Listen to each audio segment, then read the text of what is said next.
بسم اللہ الرحمن الرحیم۔ سورہ صاد آیت نمبر 21۔ اور کیا تجھے جھگڑا کرنے والوں کی خبر ملی جبکہ وہ دیوار پھاند کر محراب میں آ گئے؟ آیت نمبر 22۔ جب یہ داؤد علیہ السلام کے پاس پہنچے پس یہ ان سے ڈر گئے۔ انہوں نے کہا خوف نہ کیجیے، ہم دو فریق مقدمہ ہیں، ہم میں سے ایک نے دوسرے پر زیادتی کی ہے، پس آپ ہمارے درمیان حق کے ساتھ فیصلہ کر دیجیے اور ناانصافی نہ کیجیے اور ہمیں سیدھی راہ بتا دیجیے۔ ڈرنے کی وجہ صاف ظاہر ہے کہ ایک تو وہ دروازے کے بجائے عقب سے دیوار چڑھ کر اندر آئے، دوسرے انہوں نے اتنا بڑا قدم اٹھاتے ہوئے بادشاہ وقت سے کوئی خوف محسوس نہیں کیا۔ ظاہری اسباب کے مطابق خوف والی چیز سے خوف کھانا انسان کا ایک طبعی تقاضا ہے۔ آیت نمبر 23۔ یہ میرا بھائی ہے، اس کے پاس 99 دمبیاں ہیں اور میرے پاس ایک ہی دمبی ہے، لیکن یہ مجھ سے کہہ رہا ہے اپنی یہ ایک بھی مجھ ہی کو دے دو، اور مجھ پر بات میں بڑی سختی برتتا ہے۔ آیت نمبر 24۔ آپ نے فرمایا اس کا اپنی دمبیوں کے ساتھ تیری ایک دمبی ملا لینے کا سوال بے شک تیرے اوپر ایک ظلم ہے، اور اکثر حصے دار اور شریک ایک دوسرے پر ظلم کرتے ہیں سوائے ان کے جو ایمان لائے اور جنہوں نے نیک عمل کیے، اور ایسے لوگ بہت ہی کم ہیں۔ اور داؤد علیہ السلام سمجھ گئے کہ ہم نے انہیں آزمایا ہے، پھر تو اپنے رب سے استغفار کرنے لگے اور عاجزی کرتے ہوئے گر پڑے اور پوری طرح رجوع کیا۔ پہلا سبق تو ہمیں اس آیت سے یہ ملتا ہے کہ ہم انسانوں میں یہ کوتاہی عام ہے۔ ہم عموماً مالی معاملات میں ایک دوسرے کے ساتھ کھلی زیادتی کرتے ہیں، ایک دوسرے کا مال ناحق ہڑپ کر جاتے ہیں۔ ہمارے معاشرے میں تو یہ فعل دن دہاڑے اور بڑے ہی دھڑلے سے ہوتا ہے۔ اس بات سے ہم جان سکتے ہیں کہ ہم حقیقتاً اپنے دین سے کتنے دور ہیں۔ دوسرا، جس طرح اللہ تبارک تعالیٰ نے داؤد علیہ السلام کو ان کی غلطی کا احساس دلانے کے لیے انہیں آزمایا، اس سے ہمیں یہی تعلیم ملتی ہے کہ ہماری روزمرہ کی زندگی میں ہونے والے واقعات جو براہ راست ہمارے مشاہدے میں آتے ہیں یا جن سے ہمارا خود کوئی ذاتی طور پر واسطہ پڑتا ہے، ہو سکتا ہے کہ اللہ تعالیٰ کی طرف سے کہیں نہ کہیں خود ہمارے ہی لیے کوئی پیغام یا کوئی اشارہ ہو کہ ہم اپنا محاسبہ خود کر لیں، غور کریں کہ کہیں نہ کہیں ہم سے بھی کہیں کوئی ایسی کوتاہی، کوئی ایسا گناہ تو سرزد نہیں ہوا جس کی اصلاح ہمیں کرنی ہے، جس کا کفارہ ہمیں دینا ہے، ہمیں رجوع کرنا ہے، عاجزی اپنانی ہے، استغفار کرنا ہے۔ یقین جانیے یہ بات ہمارے ہی فائدے میں ہے کہ ہم اسی زندگی میں اپنے معاملات کی اصلاح کر لیں، بجائے اس کے کہ ہم عقل کے اندھے بن کر زندگی یوں ہی گزار دیں۔ فکر کرنے کا صحیح وقت یہی زندگی ہے۔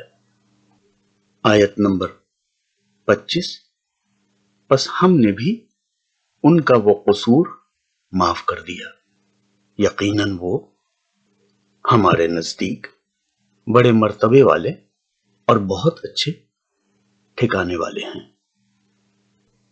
اللہ تعالی ہمارا رب، ہمارا خالق ہے، تمام اختیارات کا تنہا مالک، اور جب وہ درگزر کرے اور رحم کرے تو ہم میں سے کسی کا کوئی اختیار نہیں کہ ہم کسی بات کو یہاں خود سے کرے دیں۔ ہمیں اپنی اصلاح کرنی ہے۔ یہی تعلیم اللہ تعالیٰ کی آیات ہمیں دیتی ہیں۔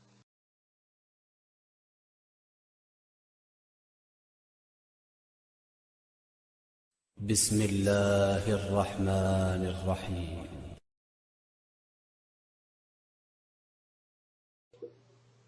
وَهَلْ أَتَاكَ نَبَأُ الْخَصْمِ إِذْ تَسَوَّرُوا الْمِحْرَابَ إِذْ دَخَلُوا عَلَى دَاوُودَ فَفَزِعَ مِنْهُمْ قَالُوا لَا تَخَفْ خَصْمَانِ بَغَىٰ بَعْضُنَا عَلَىٰ بَعْضٍ فَاحْكُم بَيْنَنَا بِالْحَقِّ وَلَا تُشْطِطْ وَاهْدِنَا إِلَىٰ سَوَاءِ الصِّرَاطِ إِنَّ هَٰذَا أَخِي لَهُ 99 نَعْجَةً وَلِيَ نَعْجَةٌ وَاحِدَةٌ فَقَالَ أَكْفِلْنِيهَا وَعَزَّنِي فِي الْخِطَابِ قال لقد ظلمك بسؤال نعجتك إلى نعاجه وإن كثيرا من الخلطاء ليبغي بعضهم على بعض إلا الذين آمنوا وعملوا الصالحات وقليل ما هم وظن داود أنما فتناه فاستغفر ربه وخر راكعا وأناب فغفرنا له ذلك وَإِنَّ لَهُ عِندَنَا لَزُلْفَىٰ وَحُسْنَ مَآبٍ۔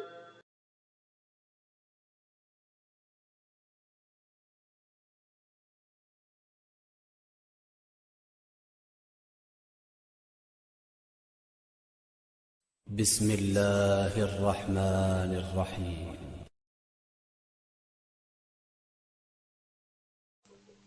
سورہ صاد آیت نمبر 30۔ اور ہم نے داؤد کو سلیمان عطا فرمایا جو بڑا اچھا بندہ تھا اور بے حد رجوع کرنے والا تھا۔ آیت نمبر 31۔ جب ان کے سامنے شام کے وقت تیز رو خاصے گھوڑے پیش کیے۔ آیت نمبر 32۔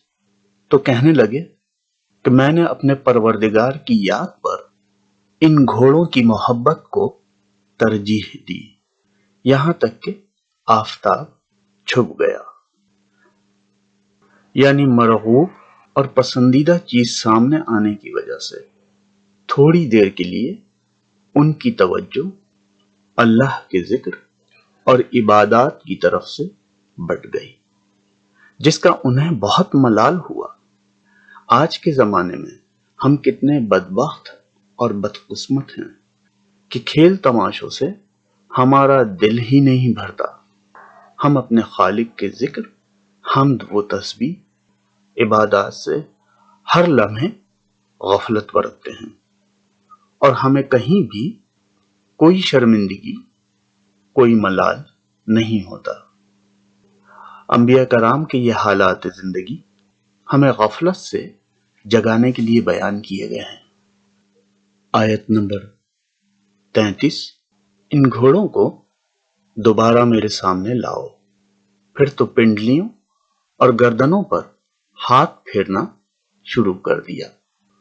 آیت نمبر 34، اور ہم نے سلیمان علیہ السلام کی آزمائش کی اور ان کے تخت پر ایک جسم ڈال دیا، پھر اس نے رجوع کیا۔ وہ آزمائش کیا تھی اس کا ذکر نہیں، تو ہمیں بھی قصے کہانیوں سے پرہیز کرنا چاہیے۔ ہمارے لیے یہاں بات صرف اتنی ہی ہے کہ حضرت سلیمان علیہ السلام نے عاجزی سے اللہ تبارک تعالیٰ کی طرف رجوع کیا۔ آیت نمبر 35، کہا کہ اے میرے رب، مجھے بخش دے اور مجھے ایسا ملک عطا فرما جو میرے سوا کسی کے لائق نہ ہو، تو بڑا ہی دینے والا ہے۔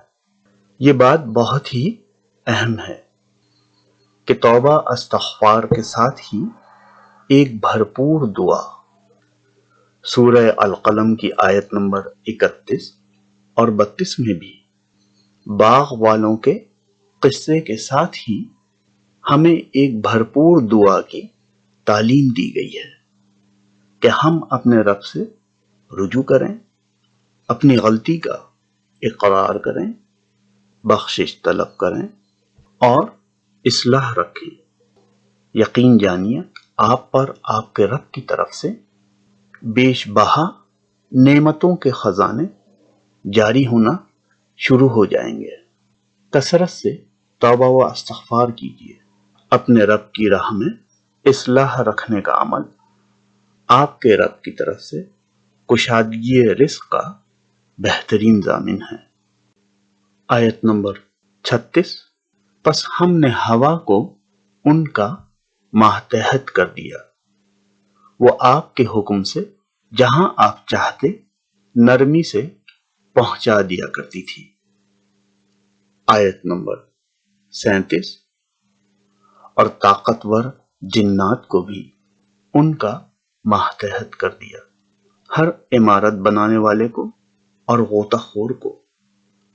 آیت نمبر 38، اور دوسرے جنات کو بھی جو زنجیروں میں جکڑے رہتے۔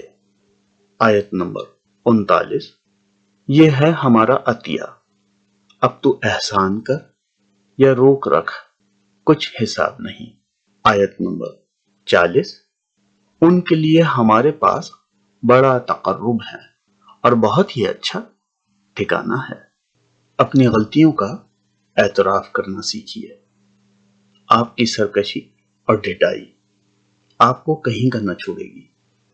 اپنے رب سے رجوع کیجیے، زبان سے اپنی غلطی کا اعتراف کیجیے، اپنے دل میں ملامت پیدا کیجیے، اصلاح کیجیے، کفارہ ادا کیجیے اور اپنی روش کو درست رکھنے کے عزم پر ثابت قدمی سے قائم رہیے۔ آپ کا رب دنیا میں آپ کے لیے چھٹکارے کی راہیں کھول دے گا اور آخرت میں بھی آپ کے لیے آپ کے رب کی طرف سے دل جمی کا سامان ہوگا۔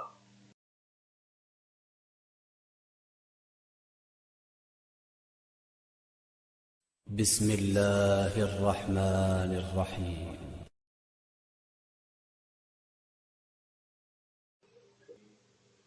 وَوَهَبْنَا لِدَاوُودَ سُلَيْمَانَ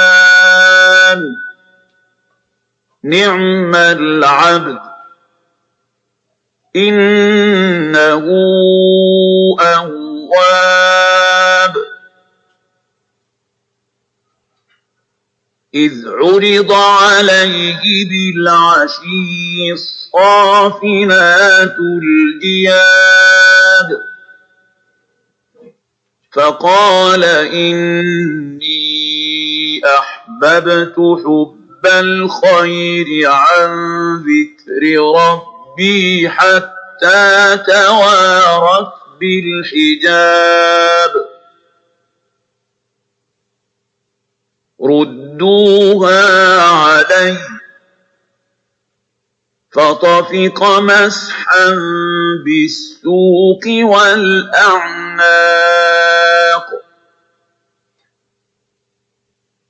ولقد فتنا سليمان وألقينا على كرسيه جسدا ثم أناب قال رب اغفر لي وهب لي ملكا لا ينبغي لأحد من بعدي إنك أنت الوهاب